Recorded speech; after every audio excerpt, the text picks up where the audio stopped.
Mi nombre es Lawrence Blackwood y tengo 71 años. En el funeral de mi esposa, me senté solo. Mi único hijo estaba celebrando el cumpleaños de su esposa en un yate. Al día siguiente, vino a mi casa, no con condolencias, sino con un plan de negocios. Quería su herencia por adelantado. Creía que estaba tratando con un anciano senil y afligido que firmaría cualquier cosa que le pusieran delante. No sabía que estaba frente a un padre dispuesto a darle la lección más cara de su vida. Si tú también crees que el verdadero legado familiar va más allá del dinero, dale me gusta, suscríbete y cuéntame en los comentarios desde dónde me escuchas. El aroma a lirios, los favoritos de Amara, era tan denso que casi podía saborearse. Se aferraba al aire pesado y silencioso dentro de la capilla de St. James, un dulce y empalagoso perfume de despedida. Mi esposa siempre decía que quería marcharse rodeada de un mar de lirios, un adiós elegante y sereno. Me aseguré de que así fuera. Cientos de flores blancas reposaban en jarrones plateados junto al ataúd de madera de cerezo pulida, donde la mujer con la que compartí 50 años de mi vida descansaba para siempre. Las notas suaves y melancólicas del órgano se deslizaban por la capilla casi vacía, cada una cayendo como una lágrima en el silencio profundo. Yo estaba en el primer banco, la espalda recta, vistiendo mi mejor traje negro, que se sentía menos como ropa y más como una armadura ajena.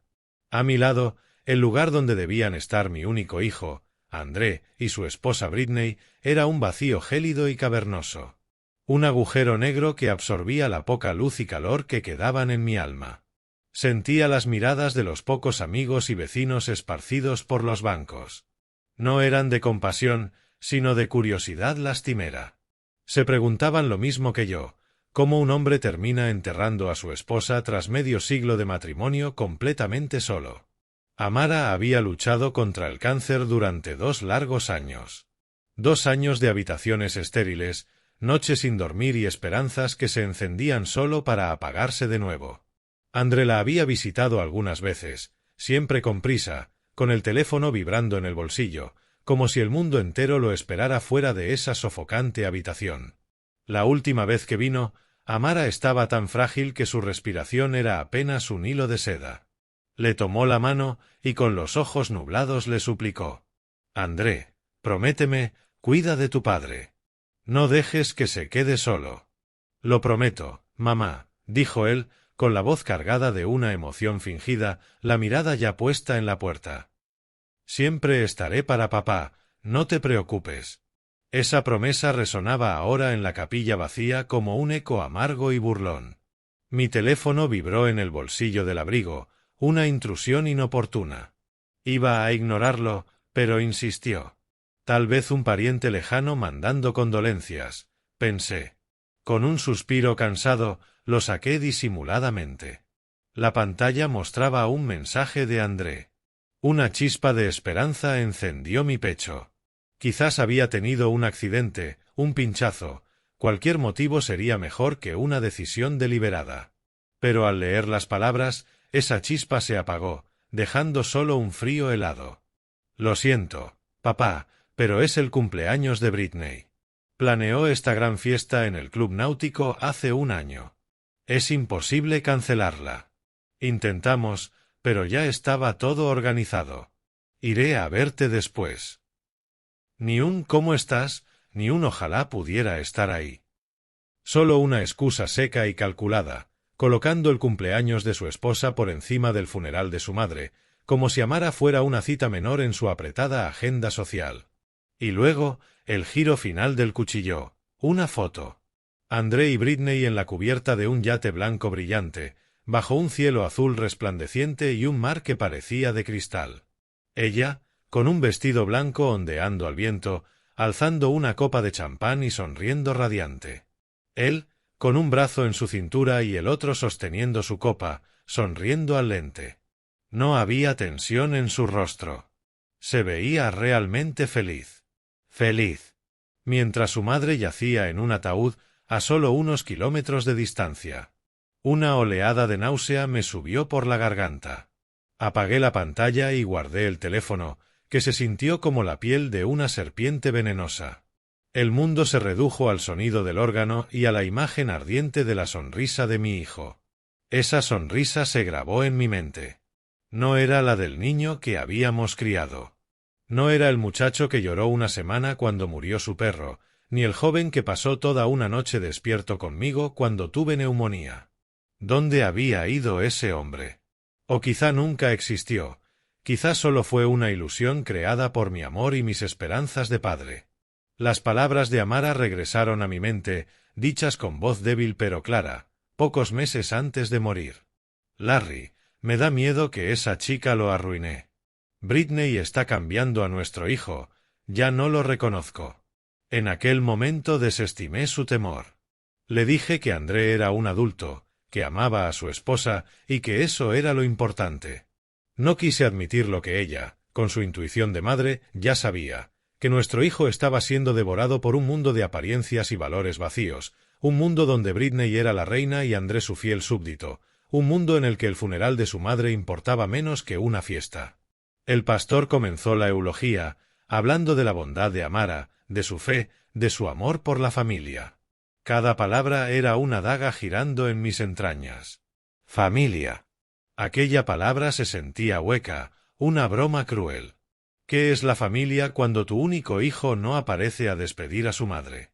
¿Qué es el legado cuando tu heredero no se digna a honrarlo? No lloré.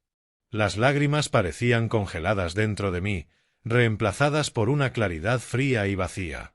En ese instante entendí que no solo había perdido a mi esposa, también había perdido a mi hijo. Quizás lo había perdido hacía tiempo, y simplemente no quise verlo. Su ausencia, su indiferencia durante la enfermedad de Amara, no eran el comportamiento de un hombre ocupado, sino los síntomas de un corazón hueco, de un alma que había cambiado algo sagrado por la aprobación de una mujer y los lujos de una vida que jamás le enseñamos a valorar. El servicio terminó. Los amigos se acercaron, estrecharon mi mano, repitieron frases vacías. Yo asentía, agradeciendo, pero mi mente estaba lejos. Pensaba en el futuro. Un futuro sin Amara. Un futuro con un hijo que ya no conocía. El legado que Amara y yo habíamos construido, no solo en dinero, sino en principios, valores y en el buen nombre de los Blackwood. ¿A quién se lo dejaría? ¿A un hombre que cambiaría todo eso por una fiesta en un barco? No. Absolutamente no. Al salir solo de la capilla, bajo un sol gris y sin vida, una resolución fría empezó a formarse en mi pecho, dura como el diamante. André tal vez había olvidado su promesa a su madre, pero yo no. Le había prometido proteger lo que construimos. Y si eso significaba protegerlo de nuestro propio hijo, así sería. El juego acababa de cambiar. Él aún no lo sabía, pero lo sabría. Al día siguiente, llegaron.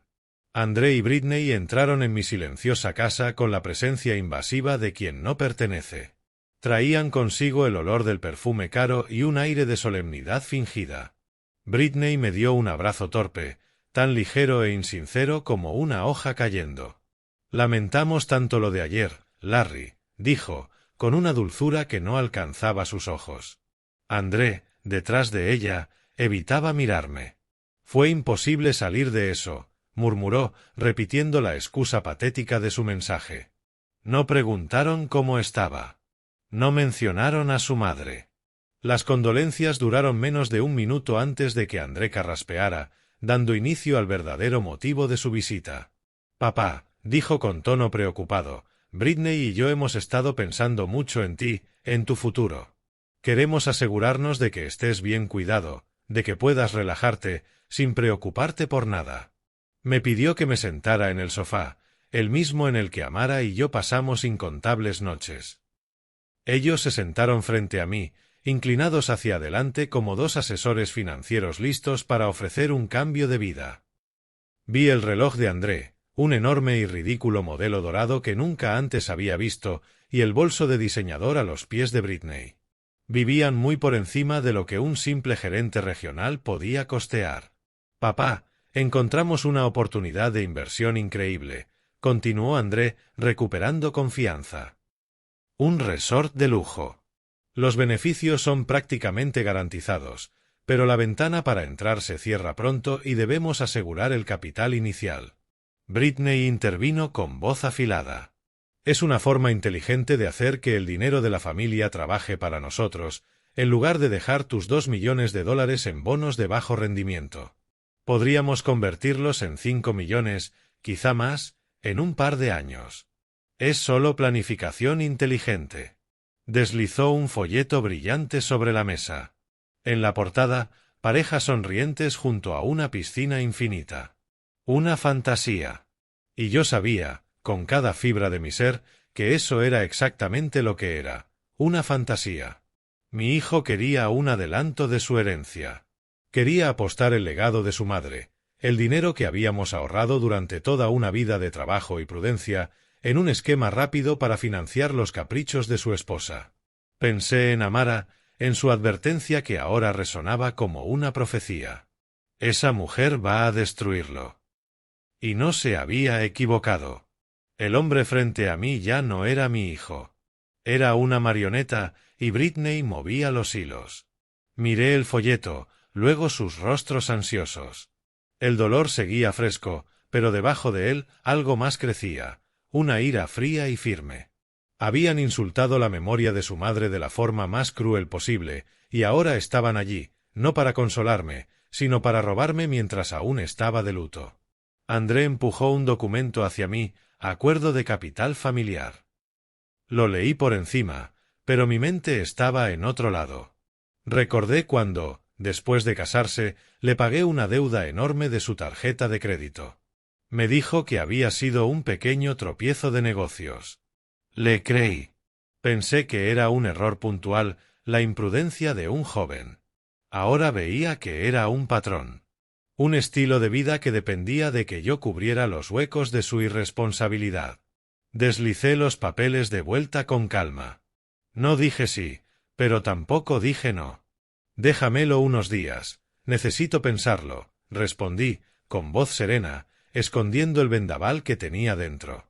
Ellos intercambiaron una mirada cómplice. Creyeron que lo estaba considerando. Creyeron que el viejo triste era una presa fácil. No tenían idea de lo que acababan de despertar. Al irse, sonreían, prometiendo llamar en unos días. Yo sabía que aquello ya no era una cuestión de dinero. Era una cuestión de honor.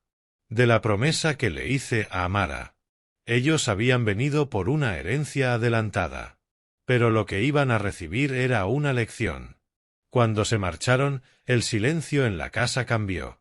Ya no era el silencio pesado del duelo, sino el tenso silencio de un campo de batalla antes del primer disparo.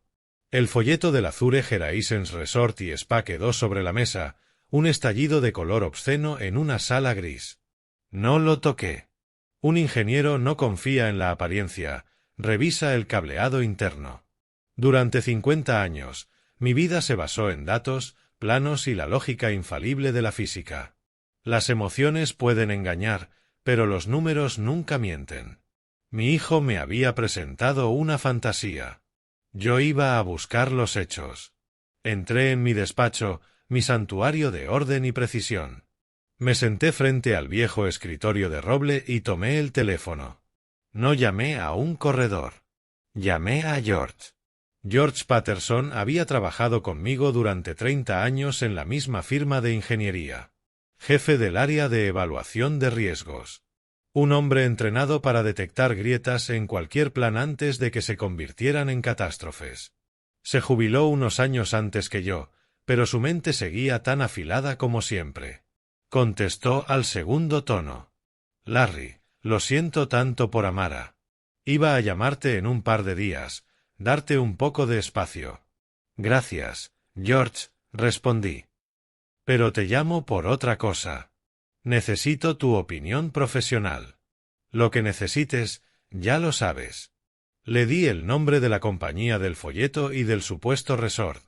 No le dije que era el plan de mi hijo. Lo presenté como un proyecto cualquiera. Pude oír cómo su mente empezaba a trabajar del otro lado del teléfono. Azure Horizons, nunca los he oído nombrar. Primer bandera roja. Las grandes constructoras son un club cerrado. Si un nombre nuevo aparece con un proyecto de esa magnitud, huele mal. ¿De dónde sale el capital? Eso es lo que quiero averiguar, dije. ¿Puedes investigarlo? Ver si son legítimos, si hay datos reales. Hecho, Larry, respondió, con tono serio. Dame 24 horas. Y Larry, ten cuidado. Colgué y miré los planos enmarcados sobre mi escritorio. Puentes, centrales eléctricas, estructuras diseñadas para resistir el tiempo y la presión. Amara solía bromear diciendo que yo intentaba construir mi vida igual, con cimientos sólidos y sin margen de error. Pero había cometido un error, uno catastrófico. No vi las grietas en mi propio hijo. El día siguiente fue el más largo de mi vida. Intenté mantenerme ocupado ordenando las cosas de Amara, una tarea que había temido. Pero cada vestido, cada libro, cada perfume, amplificaba el dolor y la traición. ¿Cómo podía André hacerme esto, ahora, de todos los momentos posibles? Mientras el recuerdo de su madre aún impregnaba cada rincón de la casa. Al caer la tarde, sonó una notificación en mi ordenador. Asunto sobre Azure Horizons. Era de George. Abrí el correo, el corazón golpeando lento pero pesado. No era un mensaje largo. Era una demolición concisa y brutal. El archivo adjunto detallaba todo. La empresa era una sociedad fantasma registrada en el extranjero hacía solo 6 meses. Sin activos, sin permisos de construcción, sin historial. Los nombres de los responsables estaban vinculados a otros 2 proyectos inmobiliarios que habían colapsado, llevándose el dinero de los inversores. Había incluso 2 demandas abiertas por fraude en otro estado. No era una mala inversión. Era un espejismo cuidadosamente armado para estafar y desaparecer. George cerraba el correo con una línea contundente. Larry, aléjate de esto. No camines, corre. No es un riesgo. Es un arma cargada apuntándote a la cabeza. Me recliné en la silla. No había sorpresa, solo una confirmación fría y dolorosa. Mi hijo no me había traído una inversión dudosa. Me había traído un arma, y me había pedido que apretara el gatillo. La pregunta ya no era si le daría el dinero. Era mucho más oscura. ¿Sabía él que me estaba tendiendo una trampa? ¿O era simplemente un tonto cegado por la codicia y el lujo? Fuera como fuera, la traición era absoluta. Y mi investigación apenas comenzaba. Saber que mi hijo había intentado arrastrarme a una trampa financiera era una piedra fría y pesada en el estómago. Pero el informe de George solo había respondido al qué. No había respondido al por qué. Mi mente de ingeniero no podía dejar el problema a medias. Necesitaba entender el esquema completo de este desastre. Tenía que ver la imagen entera, por fea que fuera. Mi investigación empezó con un fantasma del pasado, una simple cuenta de ahorros que había cofirmado para André cuando empezó la universidad hace más de 20 años. Era para sus libros y gastos de vida. Hasta donde yo sabía, llevaba años inactiva, con apenas unos cuantos dólares y polvo. Aún tenía las credenciales guardadas en un viejo gestor de contraseñas. Con unos pocos clics, estaba dentro. Esperaba encontrar una reliquia olvidada. En cambio, encontré una escena del crimen. La cuenta, que debería estar en silencio, zumbaba con una energía frenética y desesperada. En los últimos 3 meses, había un torbellino de actividad. Pequeños depósitos desde aplicaciones de pago de las que apenas había oído, Venmo y Zelle, seguidos de retiros que la dejaban otra vez casi en cero. Era el equivalente financiero de alguien jadeando por aire. ¿Quién le enviaba ese dinero y a dónde se iba tan rápido? Parecía que estaba moviendo pequeñas deudas, pidiendo a uno para pagar a otro. Un juego de trileros frenético hecho con dólares digitales. Eso no era el comportamiento de un gerente exitoso planeando una gran inversión. Era la marca de un hombre al borde del abismo. La siguiente pieza del rompecabezas llegó por azar, o quizá por la mano de un dios descuidado. Llegó el correo y, mezclado con mis cartas de condolencias, venía un sobregrueso dirigido a André. No era inusual. Había descuidado actualizar su dirección postal en algunas cuentas menos importantes a lo largo de los años. Normalmente lo guardaría para él, pero este venía de una gran compañía de tarjetas de crédito, con la ventanilla del sobre mostrando ominosamente un saldo en tinta roja brillante. En mi estado mental, la privacidad se sentía como un lujo que ya no podía permitirme. Mis manos ni siquiera temblaron al abrirlo. El número al final de la página me cortó la respiración. El límite de crédito era de $60.000. El importe adeudado, $60.112, al tope y pasado del límite. Pero fue la lista de cargos, detallada uno a uno, la que contó la historia real. Era la crónica de una vida vivida para las apariencias. Cenas de $500 en restaurantes que yo solo había leído en revistas. Fines de semana en spas de lujo. Un cargo de más de $4.000 en una boutique de diseñador en Rodeo Drive. Otro por un traje a medida. Era una representación desesperada de riqueza, un estilo de vida financiado con deuda. Casi podía ver a Britney en mi mente, posando para sus seguidores con un bolso nuevo, etiquetando sus fotos con frases como bendecidos y viviendo nuestra mejor vida.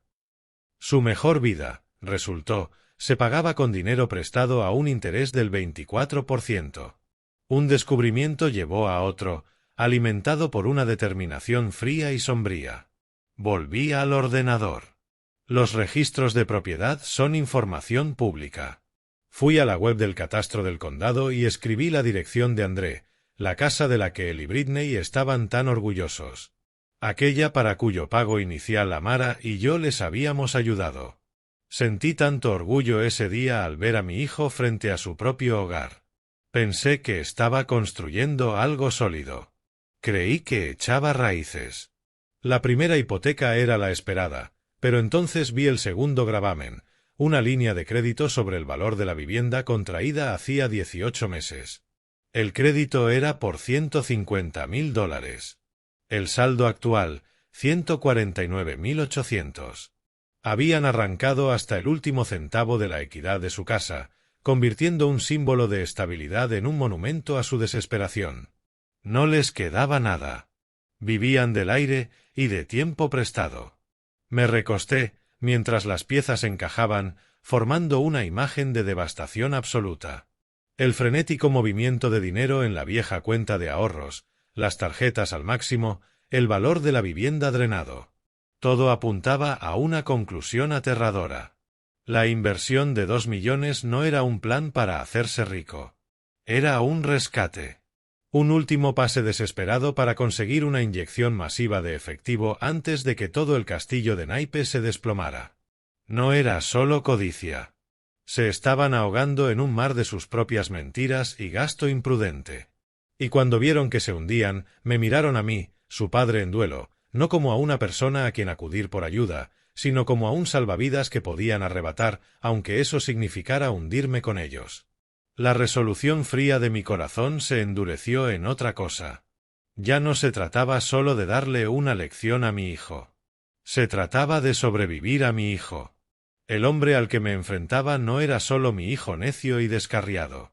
Era un desconocido desesperado. Y los hombres desesperados hacen cosas desesperadas.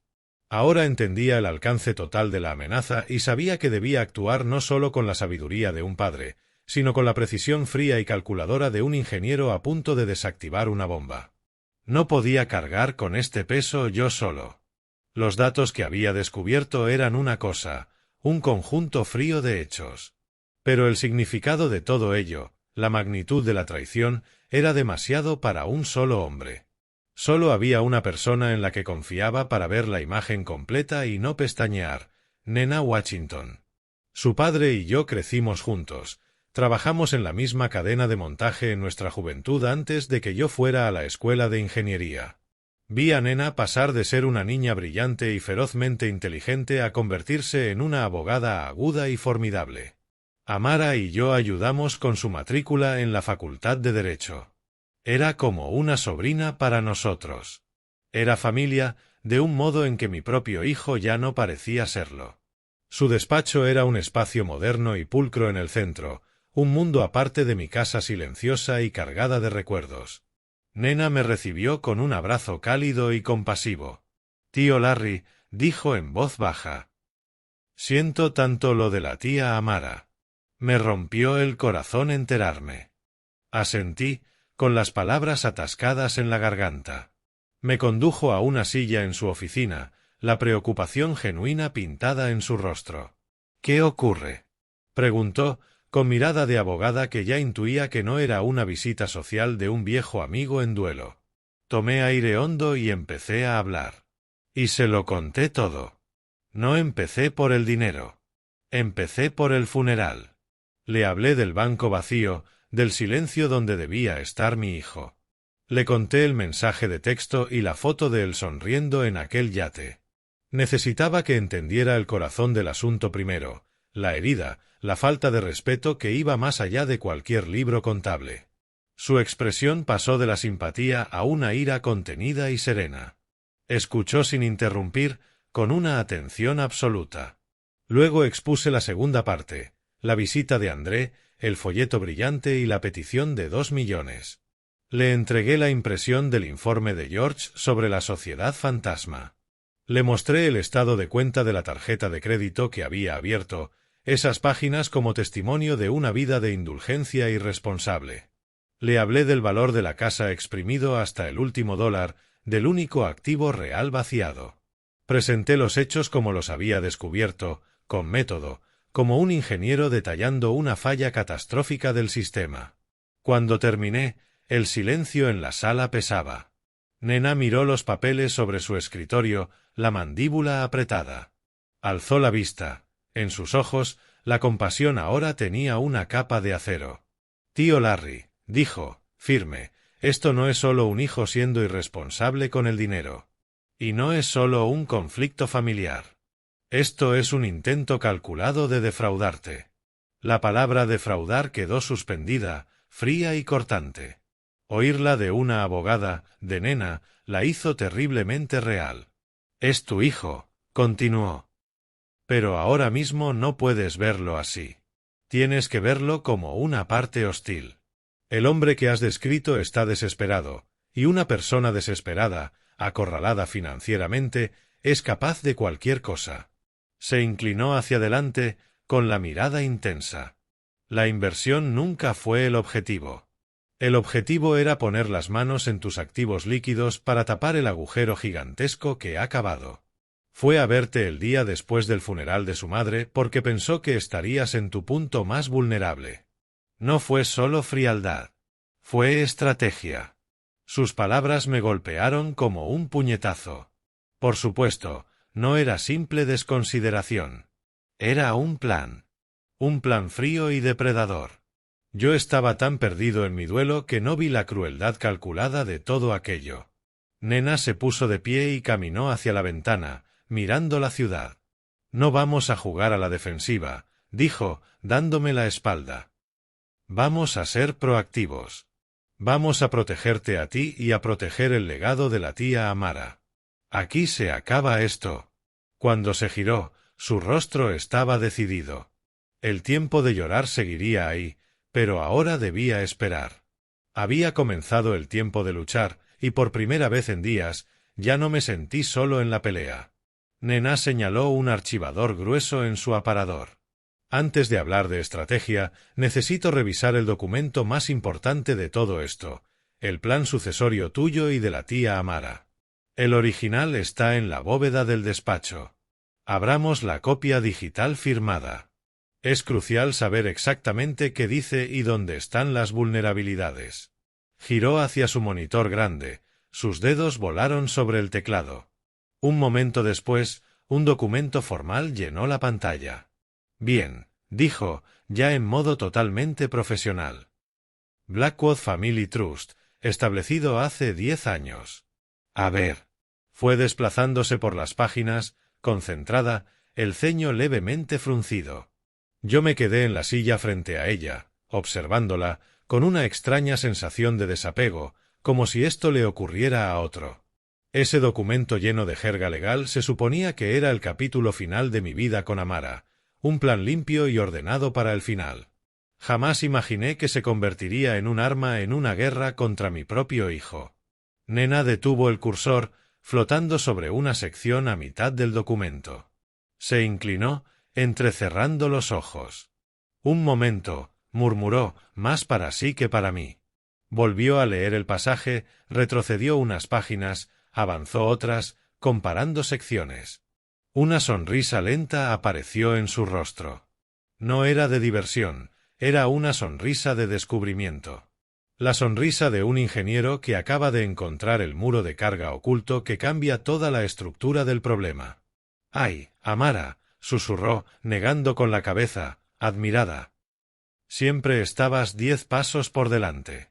Se volvió hacia mí, con los ojos brillando de una luz nueva. «Tío Larry», dijo, con una reverencia en la voz que me sorprendió, «tu esposa era brillante. No solo buena y amorosa, brillante, una estratega». Yo estaba confundido. «¿Qué es, nena? ¿Qué encontraste?» «Es una cláusula», señaló la pantalla. «Muy específica y muy poderosa. Me pidió que la añadiera hace unos 5 años, poco después de que André y Britney se casaran. Ambos firmaron el anexo, pero fue ella quien insistió. Ya entonces estaba preocupada». Tomó aire. «De acuerdo, te lo explico. La mayoría de testamentos o fideicomisos estándar de vuestro tamaño designarían al heredero principal, en este caso, André, como beneficiario directo al fallecer tú. Los activos pasarían a él y podría hacer lo que quisiera. Eso es lo que tú recuerdas, simple, limpio. Pero Amara no se conformó con eso, continuó. Vio cómo Britney lo influenciaba. Vio su descuido financiero. No quería que el legado que construyeron en 50 años se malgastara en bolsos de diseñador y autos deportivos. Quería que durara generaciones. Giró el monitor hacia mí. «Mira aquí.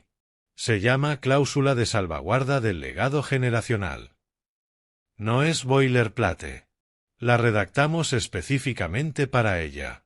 Empezó a traducir la densidad legal a un lenguaje claro. «Lo que hace esta cláusula», dijo, «es cambiar de raíz cómo se transmite la herencia.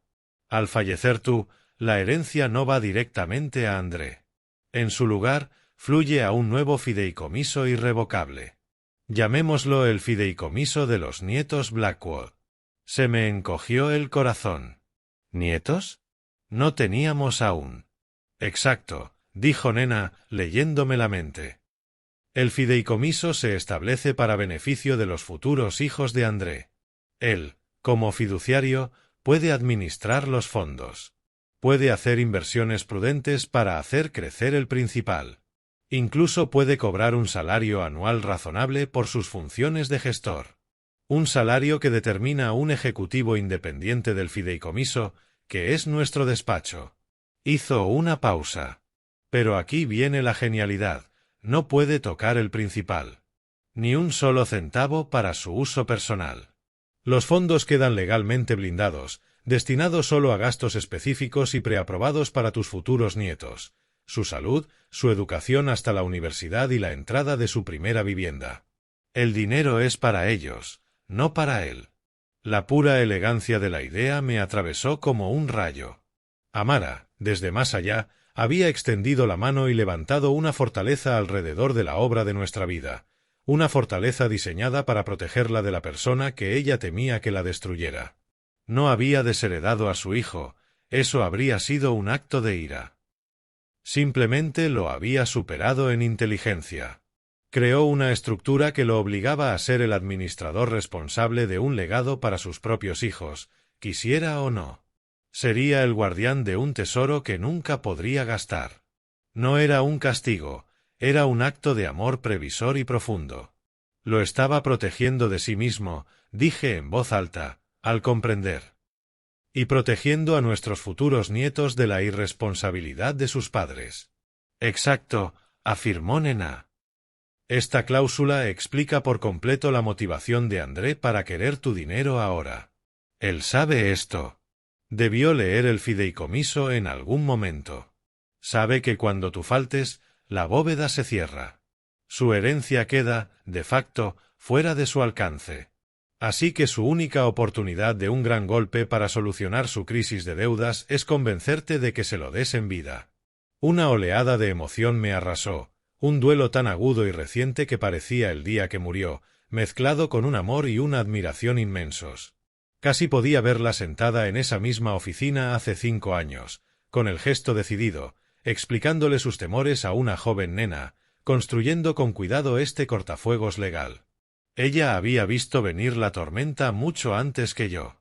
Mientras yo aún consentía a André, buscándole excusas, ciego por el amor de un padre, Amara veía con claridad. Había visto la verdad y había actuado en silencio, con decisión. Esa revelación lo cambiaba todo. Significaba que André no actuaba solo por codicia, actuaba movido por el conocimiento desesperado y en pánico de que su futuro acceso a la fortuna familiar era un espejismo. Se le acababa el tiempo. Y significaba que Amara no solo me había dejado un testamento, me había dejado un arma.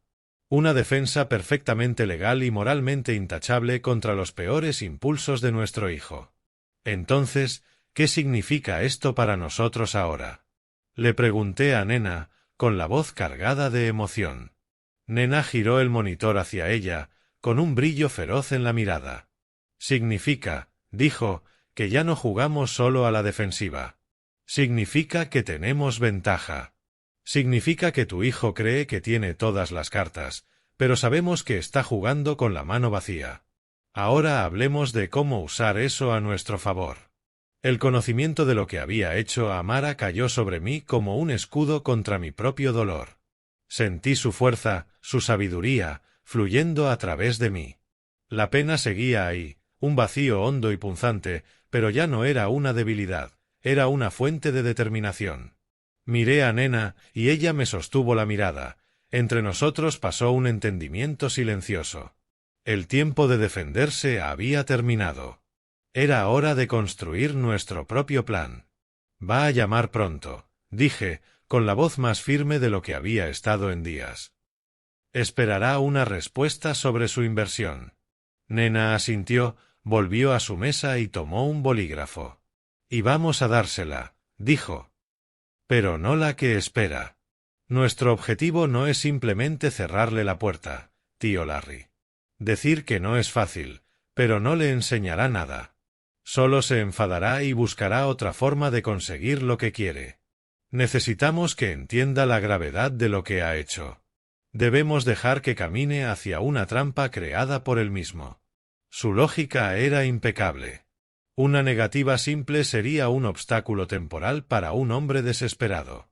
Una lección, en cambio, debía aprenderse. Debía sentirse. Va detrás de un gran activo líquido, siguió Nena, pensando en voz alta. Algo que pueda apalancar rápido. Pidió 2 millones. Así que vamos a ofrecerle algo que valga 2 millones. Debí de poner cara de sorpresa, porque levantó la mano. No se lo vamos a dar. No de verdad. Le vamos a ofrecer un cebo, el cebo más atractivo e irresistible que podamos encontrar. ¿Hay algún activo, una propiedad, quizá, que no solo tenga valor monetario, sino también valor emocional para él? De inmediato pensé en la casa del lago, la cabaña de cedro, entre pinos, a 2 horas al norte de la ciudad. Amara la llamaba su santuario. La compramos cuando André era un niño. Le enseñamos a pescar en ese lago, pasamos incontables atardeceres en ese porche, viendo cómo el sol pintaba el agua de naranjas y púrpuras. Allí los recuerdos eran tan densos que casi podían respirarse. Era el corazón de nuestros momentos más felices. La casa de Silver Lake, dije, con la voz cargada de recuerdos. Está pagada. La última tasación la dejó en torno a 2 millones. De niño, él amaba ese lugar. Perfecto, dijo Nena, con una satisfacción sombría. Es perfecto porque es personal. Al ofrecerla, no solo le das dinero, le ofreces un pedazo de su propia infancia. Hará que tu historia, que te has dejado convencer y haces un gran sacrificio por su futuro, sea completamente creíble. No podrá resistirse. La idea de usar ese lugar sagrado como parte de una trampa me pareció una profanación, y se lo dije. Se siente mal, nena, usar el sitio favorito de Amara contra su propio hijo. El gesto de nena se suavizó. Lo sé, dijo con dulzura. Pero míralo así, no lo usamos contra él. Lo usamos para proteger los valores que esa casa representa. Vamos a redactar un contrato de transferencia de propiedad. En la superficie le dará todo lo que quiere, pero entre el lenguaje legal irá enterrada una cláusula, una píldora venenosa. Una cláusula que hará que la propiedad sea inútil para sus acreedores e inversores y que vinculará su titularidad a sus deberes, al legado de su madre. No leerá la letra pequeña. Te lo garantizo. Él y su esposa estarán tan cegados por el premio que firmarán lo que les pongamos delante. La miré, luego miré por la ventana. Era un plan frío y calculado, y era exactamente lo que había que hacer. Hazlo, dije. Redacta los papeles. El teléfono sonó 3 días después, tal como había predicho nena. Era André. Su voz iba cargada de una informalidad forzada que apenas ocultaba el temblor ansioso debajo. Hola, papá, dijo. Llamaba para saber cómo estás. Dejé que el silencio colgara un momento, una pausa deliberada. Convoqué la imagen de Amara en mi mente, la sonrisa débil pero amorosa de sus últimos días. Dejé que el dolor real, la pérdida profunda que sentía por ella, se filtrara en mi voz. Voy tirando, hijo, dije, quedo y cansado. La casa está demasiado silenciosa. Sigo creyendo oír a tu madre en la otra habitación. Lo escuché moverse incómodo al otro lado de la línea. Ya, me imagino, dijo rápido. Mira, papá, no quiero molestarte, pero, ¿has podido pensar, ya sabes, en nuestra propuesta? El cebo colgaba. Era hora de clavar el anzuelo. Solté un suspiro largo y pesado, el sonido de un hombre que carga el peso del mundo. Sí, André, dije. Es en lo único que he pensado, para serte sincero. Tu madre, ella se preocupaba por ti, por tu futuro. Quería que estuvieras seguro. No era una mentira. Era la verdad, solo que redirigida a mis fines. He estado aquí, solo, mirando estas 4 paredes y pensando en lo que de verdad importa, el legado, la familia. Y me di cuenta de que tu madre querría que te ayudara. Querría que invirtiera en mi propio hijo. Casi pude oír cómo aspiraba aire de golpe, el sonido de la victoria. Papá, eso es increíble, balbuceó. No te vas a arrepentir. Esto va a ser enorme para todos nosotros. Pero no voy a darte efectivo, lo corté con suavidad. Una interpretación de este calibre requería ritmo. Tenía que introducir un obstáculo para que la oferta final pareciera una verdadera concesión. Ese dinero es mi colchón. Es todo lo que me queda para cuidarme si algo pasa. No puedo tocar el principal. No sería responsable. Escuché un destello de pánico en su voz. Oh, bueno, pero, papá, la idea era... Déjame terminar, dije, con tono aún suave, pero con una corriente de autoridad paterna. No voy a dejarte con las manos vacías. Me pasé la noche en vela pensando qué más podía hacer, qué más tenemos. Y hay una cosa, un activo de valor significativo. Hice otra pausa, dejándolo esperar, alimentando su desesperación. La casa del lago, dije, con la voz gruesa de emoción fabricada. La línea quedó completamente en silencio. Estaba atónito. Lo sabía. La casa del lago era la joya de la corona de la familia, un lugar tan entrelazado con nuestra historia que venderlo había sido impensable. Papá, susurró al fin, incrédulo. No puedes estar hablando en serio. Nunca he hablado tan en serio, hijo, dije, dejando que la voz se me quebrara apenas. Tu madre amaba esa casa más que ningún otro lugar en la tierra. Te enseñamos a nadar en ese lago. Celebramos tu 10º cumpleaños en ese porche. Cada viga, cada tablón, guarda un recuerdo de ella. Pensar en dejarla ir me destroza. Dejé que calara, pintándome como el viudo que hace el sacrificio supremo. Pero los recuerdos no pagan el mañana. Tú y Britney tenéis la oportunidad de construir algo. Tu madre querría que te diera esa oportunidad. La casa vale lo que necesitas. Está libre de cargas. Podéis usarla como garantía. Podéis hacer lo que haga falta para asegurar vuestro futuro. Es una inversión mejor que tenerla ahí, acumulando polvo y recuerdos. La codicia en su voz, cuando por fin habló, fue tan desnuda que casi daba pena. Papá, yo no sé qué decir. La casa del lago. ¿De verdad estás seguro?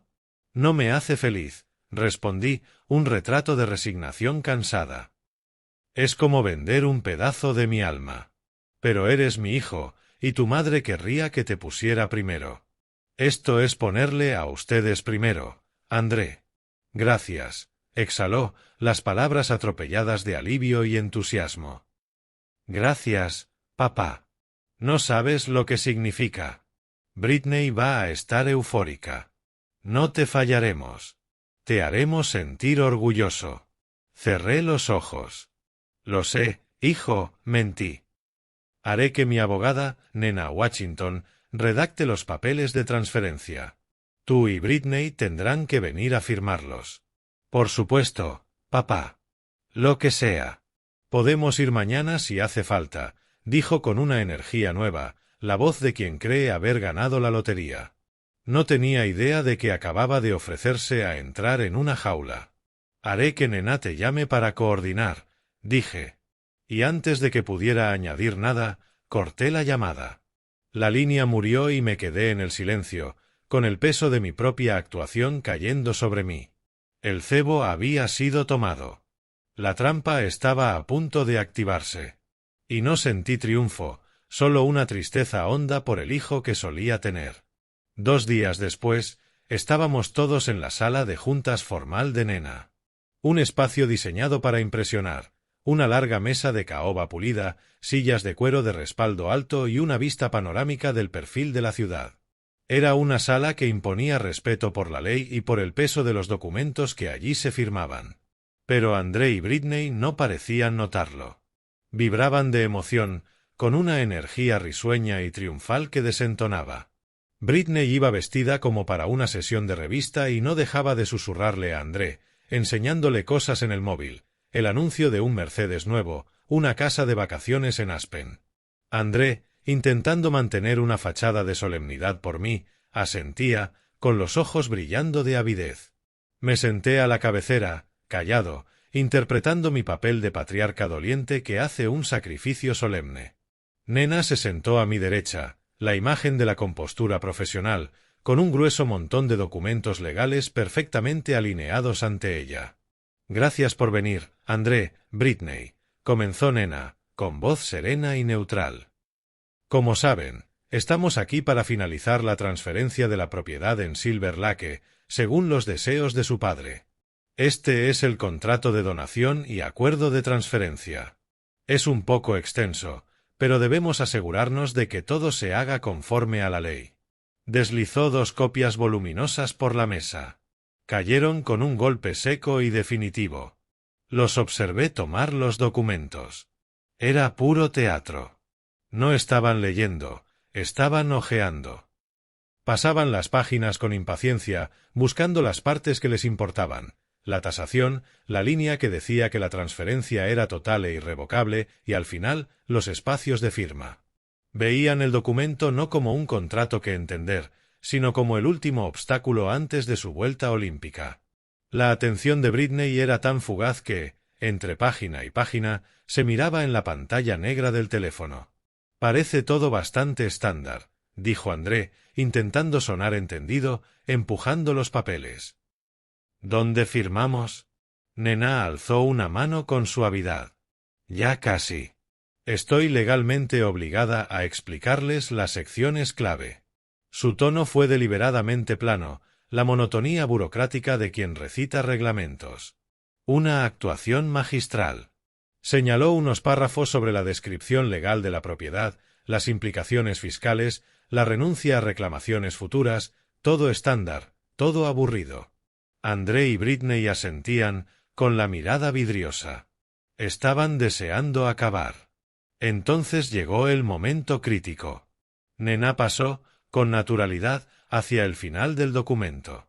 Y por último, dijo con el mismo tono neutro, tenemos los anexos.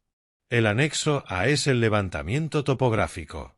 El anexo B detalla las cláusulas estándar de deberes familiares y de legado vinculadas a cualquier transferencia significativa desde el fideicomiso familiar Blackwood.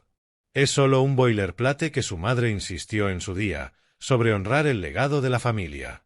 Una formalidad, realmente. Solo tienen que rubricar al pie de la página. Contuve el aliento.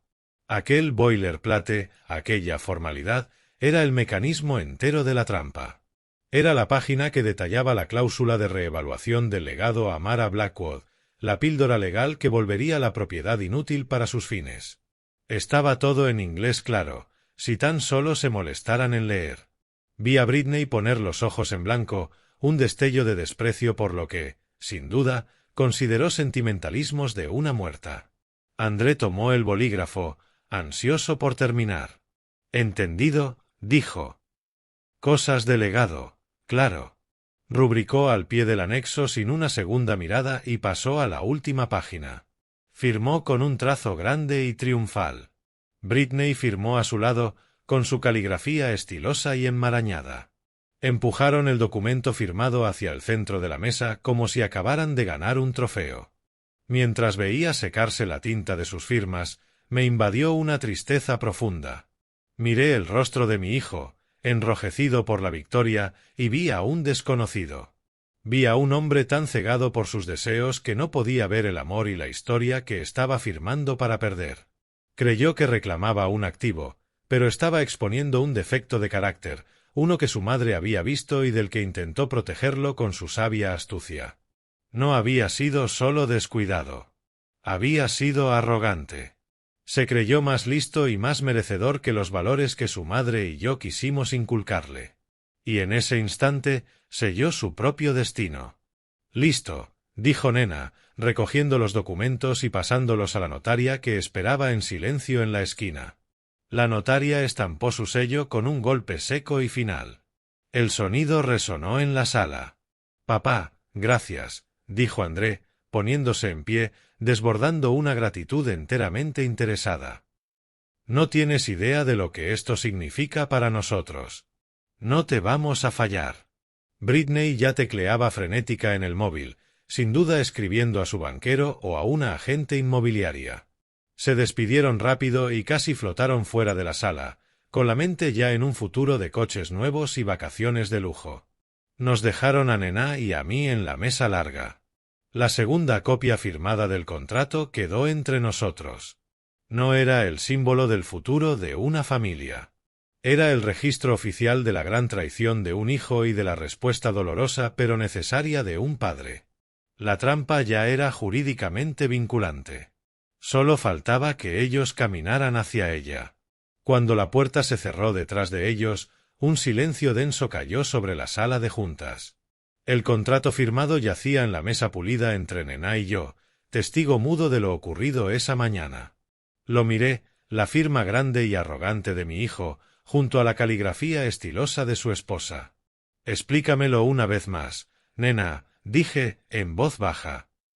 «La cláusula.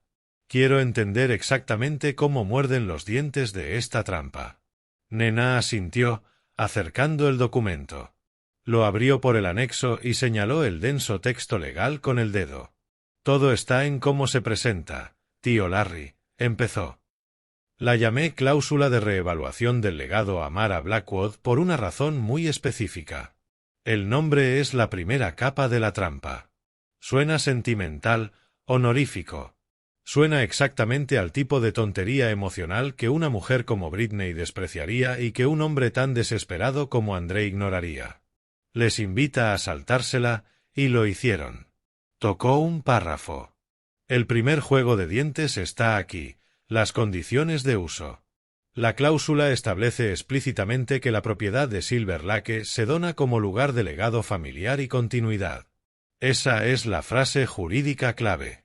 Significa que la propiedad no puede usarse como garantía para ninguna empresa comercial de alto riesgo o especulativa.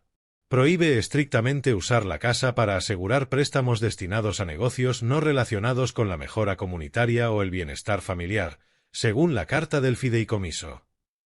En simple, en el momento en que André entre a un banco y diga «quiero hipotecar esta casa para financiar un resort», los abogados del banco señalarán esta cláusula. Verán que el título es condicional. La propiedad se vuelve radiactiva como garantía para justamente lo que él quiere hacer. Puede vivir en ella, disfrutarla con su familia, pero no puede convertirla en un cajero automático. Firmó un contrato aceptando que la casa es un hogar, no un ATM. Entonces, ¿el banco simplemente dirá que no? Aclaré. Exacto, confirmó Nena. Pero eso es solo la primera parte. La segunda garantiza que, aun si encuentra algún prestamista depredador dispuesto a mirar para otro lado, tampoco podrá ganar. Señaló la sección siguiente. Estas son las obligaciones familiares contingentes. Esta parte vincula su titularidad directamente a su carácter. El contrato le obliga legalmente, como nuevo propietario, a sostener ciertos aspectos del legado de su madre. Por ejemplo, debe hacer una donación anual de $5,000, de su propio dinero, a la Fundación de Investigación del Cáncer de Pulmón que Amara apoyaba. Y debe prestar, personalmente, un mínimo de 40 horas anuales de voluntariado en el centro juvenil que ella ayudó a fundar en el centro. Debe constar registro firmado de su asistencia. El incumplimiento constituye un incumplimiento material de los términos de la donación. Negué, con admiración silenciosa. Lo había encadenado a las responsabilidades que llevaba años evitando. Britney jamás permitiría que él donara 5,000 de su dinero. Y la idea de verlo pasar sus fines de semana en un centro juvenil era risible. Era una prueba destinada al fracaso. ¿Y qué pasa cuando falle? Pregunté. Ahí, dijo Nena, con una sonrisa dura, está la belleza de la parte de reevaluación de la cláusula. Si se incumple cualquiera de las condiciones, ya sea intentando apalancar la propiedad para un uso comercial prohibido o faltando a las obligaciones familiares, la donación queda sujeta a una reevaluación inmediata y automática. Y el contrato que firmó estipula que el resultado de esa reevaluación es que la escritura de propiedad se declara nula. La titularidad revierte de inmediato y legalmente a su estado anterior. Regresa al fideicomiso familiar Blackwood con usted como único fiduciario. No hay una larga batalla judicial. No tiene base para demandar. Firmó, voluntariamente, un contrato que expone con claridad las consecuencias de sus actos. Él mismo habrá construido la jaula, habrá entrado en ella y habrá cerrado la puerta. La lógica elegante e inescapable me dejó sin aliento. No era solo una trampa, era una prueba de carácter.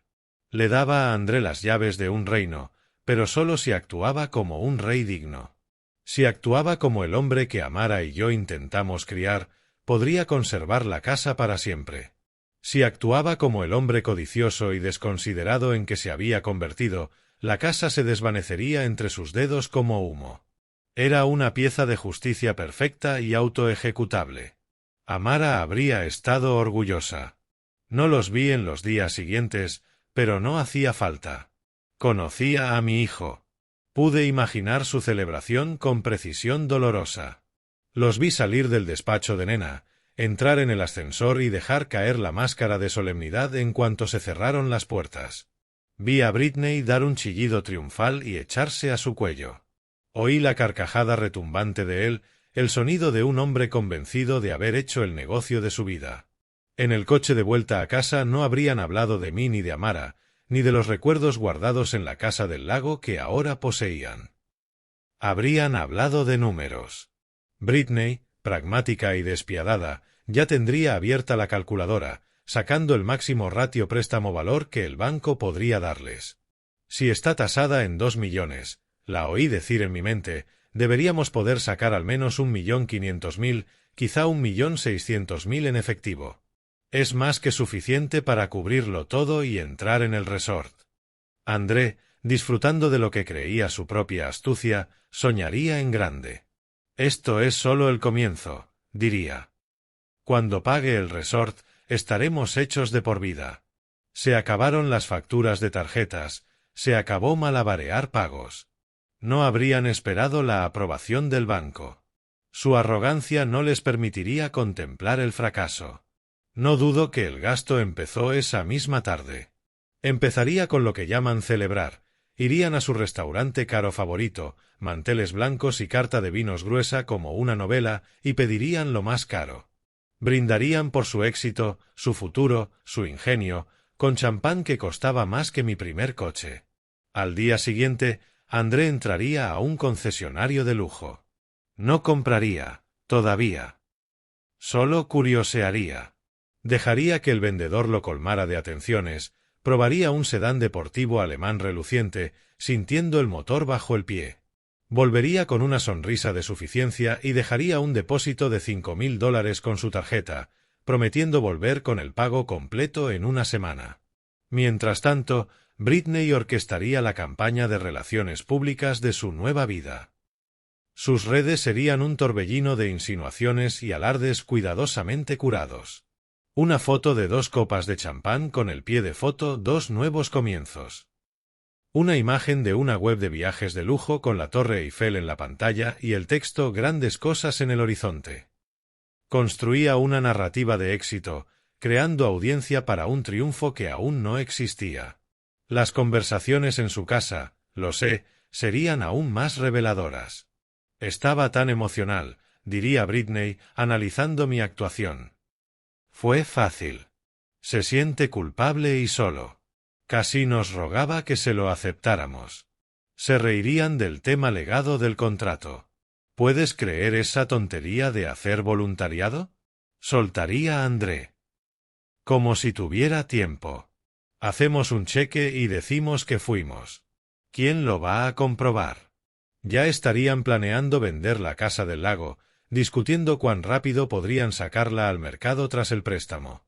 Habrá que sacar toda la basura vieja de mamá primero, diría André, profanando con ligereza su propia infancia. Igual nos lleva todo un fin de semana. Vivían en una fantasía, una burbuja de avaricia y arrogancia, ajenos a que el suelo bajo sus pies estaba a punto de ceder. Tenían la escritura en la mano, habían firmado los papeles, y en su mente el juego había terminado. Habían ganado. Solo esperaban la llamada del banco con la noticia de que su nueva vida estaba lista para cobrarse. Y esa llamada estaba por llegar. Solo que no era la que esperaban. La llamada que llevaban esperando llegó una tarde de martes. No era el responsable de préstamos confirmando la transferencia, sin embargo. Era una citación seca del vicepresidente de créditos del banco, un hombre llamado señor Davis. Solicitaba su presencia para una reunión y aclarar ciertos puntos de la solicitud. Britney estaba molesta por el retraso, lo veía como síntoma de incompetencia burocrática. Sinceramente, se quejó a André mientras conducían hacia la sede del centro. Parecería que nunca han visto un inmueble de $2 millones. ¿Qué hay que aclarar? André, ya imaginándose al volante de su coche nuevo, solo se encogió de hombros. Iremos, sonreímos, firmamos un par de papeles y listo. Es una formalidad. Entraron en la amplia oficina del señor Davis con la confianza inmerecida de quien va a cobrar un premio de lotería. El señor Davis, un hombre mayor con un traje severo y una expresión que sugería que nunca había sonreído en su vida, no se puso de pie para recibirlos. Señaló las 2 sillas frente a su enorme escritorio. Señor y señora Blackwood, comenzó, con voz plana, sin una pizca de calidez. Seré directo. Vamos a denegar su solicitud de préstamo. Las palabras cayeron en la sala como piedras en un estanque silencioso. La sonrisa cortés de Britney se congeló. André se quedó mirando, parpadeando, como si no hubiera oído bien. ¿Denegar? Dijo Britney, con la voz un poco demasiado alta. Disculpe, debe de haber un error. Nuestra garantía está valorada en más de $2 millones. Los papeles están perfectos. El señor Davis deslizó una sola hoja por el escritorio. Era una copia del anexo que habían rubricado sin pensarlo. La documentación es, en efecto, legal, señora Blackwood. El problema es que nuestro equipo legal la ha leído. En específico, ha leído esto, la cláusula de reevaluación del legado a Mara Blackwood. Britney echó un vistazo al papel y soltó una risita breve, aguda y desdeñosa. Oh, eso, honestamente, es un sentimentalismo que mi difunta suegra insistió en incorporar hace años. Algo de honrar el legado familiar. Es una formalidad. No tiene verdaderamente peso legal. El señor Davis permaneció impasible, con una mirada como astillas de hielo. Al contrario, señora Blackwood, respondió, en un tono peligrosamente calmado. Tiene todo el peso legal del mundo, y está lejos de ser una formalidad. Se puso unas gafas para leer y bajó la vista a un informe. Esta cláusula impone restricciones significativas y vinculantes sobre el uso de la propiedad.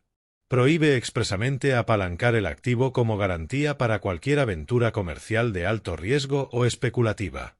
Un préstamo para financiar una inversión en un desarrollo turístico extraterritorial, no registrado y no probado, entra de lleno en esa categoría.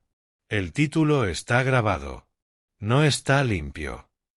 André por fin encontró la voz, en un chillido de pánico. ¿De qué está hablando? Mi padre nos dio esa casa. Es nuestra. La escritura lo dice. La escritura dice que la casa les fue donada bajo ciertas condiciones, señor Blackwood, lo corrigió el señor Davis, endureciendo el tono. Condiciones que ustedes aceptaron legalmente al firmar el contrato.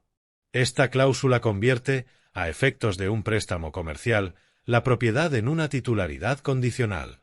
Este documento, golpeó con el dedo el anexo, vuelve la propiedad inútil para este banco.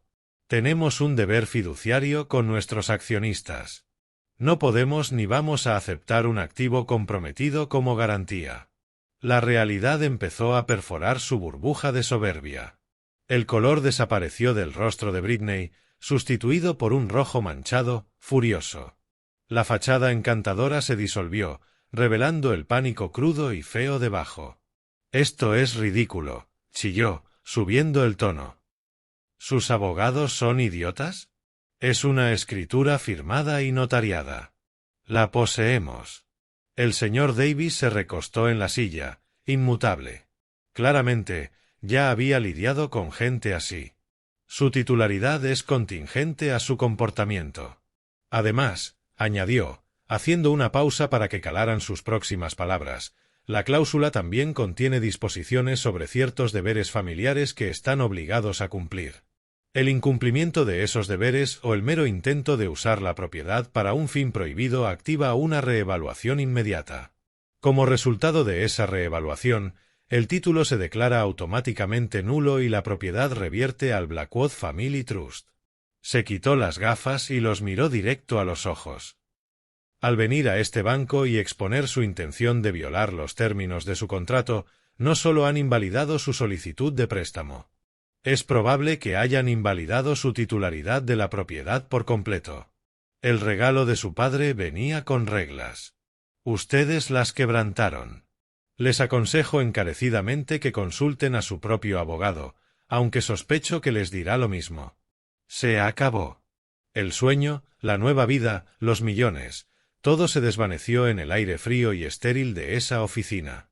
Lo habían tenido tan cerca que casi podían saborearlo. Y ahora no había nada. André parecía a punto de vomitar. Britney estaba de pie, temblando entre rabia y puro terror. Las deudas, las tarjetas al máximo, la línea de crédito vacía, todo seguía siendo real. La solución había sido una ilusión. No pueden hacer esto, susurró ella, con la voz quebrada. El señor Davis se puso de pie, señal inequívoca de que la reunión había terminado. Yo no he hecho nada, señora Blackwood, dijo, sin un ápice de lástima. La decisión del banco es definitiva. Y ahora, si me disculpan, tengo otra reunión. Abrió la puerta. La salida del banco fue un desfile silencioso y humillante del fracaso. La arrogancia confiada se había ido, sustituida por el paso nervioso y apurado de quien acaba de ver cómo el suelo desaparece bajo sus pies. No hablaron hasta volver al coche. La puerta se cerró de golpe, sellando una cápsula de furia y reproches. Entonces Britney se volvió hacia André, el rostro una máscara de desprecio. «Imbécil», le siseó. «Tu viejo senil te jugó como a un tonto, y tú lo permitiste. No llamaron. Simplemente se presentaron». El timbre sonó con una larga campanada airada que resonó por mi casa silenciosa. Sabía que eran ellos. Los estaba esperando. Nena estaba conmigo, sentada en un sillón del salón, con una carpeta de cuero en el regazo. Abrí la puerta y se abalanzaron hacia dentro. Sus rostros estaban retorcidos por una rabia tan potente que se sentía física. André iba congestionado, los ojos desorbitados por la furia. Britney parecía un animal acorralado, dientes al descubierto y odio hirviente. «Me engañaste», escupió André, con la voz temblorosa. Tiró una copia arrugada del acuerdo de transferencia sobre la mesa de centro. Se deslizó por la madera pulida y cayó a mis pies. «Me tendiste una trampa. Todo fue una mentira». Britney, detrás de él, lanzó su acusación chillona. «Esto es abuso a un anciano. Manipulación. Tenemos abogado y te va a quitar todo. No puedes regalar algo a alguien y luego adjuntar en secreto un montón de condiciones ridículas». No dije una palabra. Solo miré a mi hijo, al desconocido parado en mi salón, y sentí una pena profunda y sin fondo. Nena se puso de pie, con movimientos calmos y deliberados. Era la imagen de la tranquilidad en el ojo de su tormenta. «No hubo secretos, Britney», dijo, con una voz que cortó su diatriba como un bisturí limpio. «Y no hubo trucos. Ambos firmaron un contrato legalmente vinculante. El hecho de que eligieran no leerlo con cuidado no es culpa de Lawrence». André resopló, incrédulo y amargo. «Esa cláusula de legado». El gerente del banco se rió en nuestra cara. Dijo que era una broma. «El gerente del banco es un hombre prudente», replicó Nena, suave.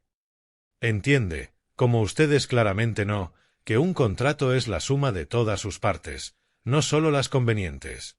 Ustedes rubricaron el anexo. Aceptaron los términos. Aceptaron que la casa es un lugar de legado y continuidad familiar.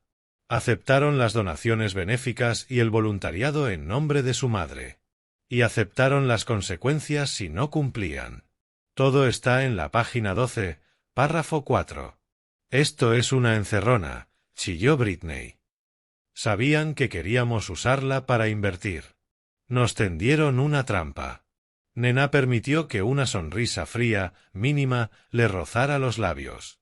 «Sí», dijo, con una calma helada. «Lo sabíamos. Sabíamos que no la leerían. Sabíamos que no cumplirían los deberes. Conocíamos su carácter. El contrato no los atrapó, solo los dejó en evidencia». André dio un paso al frente, con los puños apretados. «Nos veremos en los tribunales. Le contaremos al juez cómo mi padre, de duelo, se aprovechó de mí». Fue entonces cuando Nena abrió su carpeta, la fase final del plan. «No creo que quieran ir a juicio, André», dijo, ya sin calor en la voz. «Porque, si lo hacen, esto presentaremos como prueba de su carácter e intención». Dejó una hoja sobre la mesa. Era el resumen de una página del informe de George sobre Azure Horizons Resort. «Esto», dijo, «es un análisis detallado de su oportunidad de inversión. Demuestra que es una sociedad fantasma vinculada a estafadores conocidos. No es un negocio. Es una estafa. Ustedes no iban a invertir, iban a ser desplumados». No se detuvo. Colocó otro documento al lado. «Este es su estado de cuenta de la tarjeta de crédito. Más de $60,000 en lujo y hoteles de 5 estrellas. Otro papel. Y este es el registro de su segunda hipoteca. Han vaciado hasta el último centavo de la equidad de su casa. Siguió depositando cada pieza de su desastre financiero como un forense alineando órganos sobre la mesa de autopsias. Ustedes no trajeron un plan de negocios a su padre, sino una súplica de rescate. Intentaron resolver su crisis de deudas, crisis creada por su gasto imprudente, engañando a un hombre en duelo para sacarle 2 millones y lanzarlos a un esquema fraudulento. ¿De verdad quieren ponerse ante un juez y que escuche esa historia, André? Se quedaron en silencio. La rabia se evaporó, reemplazada por la palidez enferma del shock absoluto. Miraban los papeles, la verdad brutal e innegable de su vida, desnuda ante ellos. Estaban tan inmersos en su relato de victimismo que nunca imaginaron que tuviéramos el esquema completo de su desesperación. Y entonces me tocó hablar. Di un paso al frente, con la voz baja y pesada, cargada con el peso de cada decepción y cada pena de estas semanas. No viniste al funeral de tu madre, empecé, y Andrés se encogió como si lo hubiera golpeado. Estabas en un yate celebrando. Mientras yo enterraba al amor de mi vida, a mi compañera de 50 años, mi hijo brindaba con champán. Recibí tu mensaje sentado en la iglesia, mirando su ataúd. ¿Pensaste en ella siquiera un segundo ese día? ¿O solo fue un estorbo que chocaba con una fiesta? Recogí del suelo el contrato arrugado. Y luego viniste aquí, no a consolarme, sino a pedirme esto. Querías vender su lugar favorito en la tierra. La casa donde te enseñé a hacer rebotar una piedra sobre el agua. El porche donde ella te curó la rodilla cuando caíste de la bicicleta. Ibas a vender esos recuerdos, sus recuerdos. Para pagarlos, lancé una mirada a Britney, cuyo rostro era ahora una máscara de terror pálido, gustos caros. Te paraste en esta casa, rodeado de sus cosas, y me mentiste en la cara. Seguí, acercándome, con la mirada fija en mi hijo. Hablas de legado. Hablas de herencia. Te diré que es un legado, no es el dinero en una cuenta. Es el honor del apellido. Es el respeto por quienes vinieron antes. Es la integridad con la que vives. Es todo lo que Amara y yo construimos, y todo lo que estuviste dispuesto a tirar por un coche nuevo y unas vacaciones. Dejé caer el contrato. Planeó hasta el suelo, convertido en un papel sin valor. La casa ya no es tuya, dije, con voz definitiva. Al intentar violar los términos, perdiste tu derecho. Tu firma lo hizo así. La propiedad ya revirtió al fideicomiso y ahora servirá su verdadero propósito. Di el golpe final. La voy a donar íntegramente a una fundación en nombre de tu madre. Será un retiro, un santuario para familias que enfrentan enfermedades de largo plazo, un lugar de paz y consuelo, el mismo que ustedes negaron a tu madre en sus últimos años. Su legado será de compasión y generosidad. Así se la recordará. Andrés se desplomó en una silla, la cara entre las manos, un hombre roto. Britney quedó paralizada, muda. En cuanto a tu herencia, dije, mirándolo, no te preocupes. Sigue ahí. Exactamente donde tu madre quiso, blindada en un fideicomiso para tus hijos, los nietos que ella nunca conoció. Protegida. A salvo de ti. Se fueron sin decir una palabra.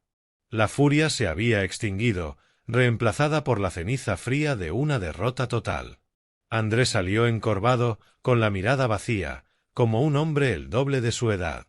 Britney lo siguió, pero no a su lado. Caminó a unos pasos, un abismo de desprecio silencioso entre ambos. No me miró. No lo miró. Miró al frente, con la cara dura, congelada. Los vi subir al coche desde la ventana del salón. No hubo gritos ni discusión. La pelea había terminado. Solo quedaban los restos. Imaginé que el camino de vuelta fue el más silencioso de su vida, un silencio tóxico, espeso de acusaciones no dichas. Toda su relación, una sociedad construida sobre la ambición compartida de vivir una vida que no habían ganado, había sido una puesta en escena, y el espectáculo acababa de ser cancelado. El dinero se fue, el sueño murió, y solo les quedaban ellos, y la montaña de deudas que crearon juntos. Supe, con una certeza que no me dio alegría, que su matrimonio era otro de sus malos activos, en espiral hacia la bancarrota. Cuando la puerta se cerró, la casa quedó más silenciosa que nunca. Pero el silencio opresivo del duelo fue sustituido por una calma limpia. Nena se marchó poco después, apretándome el brazo con apoyo antes de irse. Me quedé solo con los fantasmas y los recuerdos. No me sentí triunfante. No hubo satisfacción en ver a mi hijo tan roto. Solo una tristeza profunda por el hombre que pudo haber sido, por la relación que podríamos haber tenido. Fui a la repisa y tomé mi foto favorita de Amara. Era de nuestro viaje al Gran Cañón, el año antes de que enfermara. Reía, con el rostro al sol y los ojos llenos de vida y alegría. Lo hice, mi amor, susurré a la foto. Hice lo que hubieras querido. Protegí nuestro legado. Protegí a nuestros futuros nietos. Solo desearía que no doliera tanto. Sentí el escozor familiar de las lágrimas, pero esta vez fue distinto. No era la impotencia del duelo. Era la dulzura amarga del deber cumplido. Hice lo más difícil que puede hacer un padre, dejar que mi hijo enfrente las consecuencias de sus decisiones. No actué por ira ni venganza. Actué por amor, un amor duro, doloroso, necesario, el tipo de amor que honra un legado. Y, en ese momento, sentí una paz que no sentía desde antes de su enfermedad. La casa estaba en orden. El futuro, asegurado. La memoria de Amara, honrada. Pasaron 3 meses. Las estaciones empezaron a cambiar. Fundé la organización con el nombre de Amara, y las primeras familias tenían fecha para visitar el recién bautizado santuario Amara en Silver Lake en primavera. Encontré un nuevo ritmo, una rutina tranquila entre gestionar la fundación y cuidar el jardín que ella tanto amó. No supe de André. No lo esperaba. La herida era demasiado profunda, la vergüenza demasiado grande. Hasta que, un martes por la tarde, revisando el correo, encontré un sobre sencillo, sin remite. Mi nombre y dirección estaban escritos a mano, con una letra conocida, un poco desordenada. Era de André. Me temblaron ligeramente las manos al abrirlo. No había carta, ni una larga explicación ni disculpa, solo un cheque personal. No era por una gran suma, $500. Doblado con el cheque venía un trocito arrancado de cuaderno. En él, 3 palabras en la misma letra, el primer pago. Me quedé en el pasillo, con el cheque y la nota en la mano. Era tan poco frente a la montaña de lo adeudado, en dinero y en amor. Era nada. Y, sin embargo, era todo. Era una gota de lluvia tras una sequía larga y brutal. Era el primer paso vacilante en un camino largo hacia la responsabilidad. Era un destello del hijo que alguna vez conocí. Y, al ver su letra por primera vez desde la muerte de Amara, una sonrisa genuina, ligera, me tocó los labios. La historia no había terminado. Quizá aún quedara un nuevo capítulo por escribir. Y eso bastaba. Esta prueba me enseñó que la verdadera herencia no es una suma de dinero, sino un conjunto de valores vividos. Aprendí que proteger a tu familia a veces significa protegerla de sus peores impulsos. Es una lección dolorosa para un padre. A veces el mayor acto de amor no es darles lo que quieren, sino lo que necesitan, responsabilidad. Un legado no se blinda solo con documentos, sino con el coraje de defender los principios sobre los que se construyó, aunque te rompa el corazón hacerlo. ¿Fui demasiado duro, o era esta la única manera de que mi hijo aprendiera? Me encantará leer tus opiniones en los comentarios. Por favor, dale me gusta a este vídeo y suscríbete al canal para no perderte el próximo.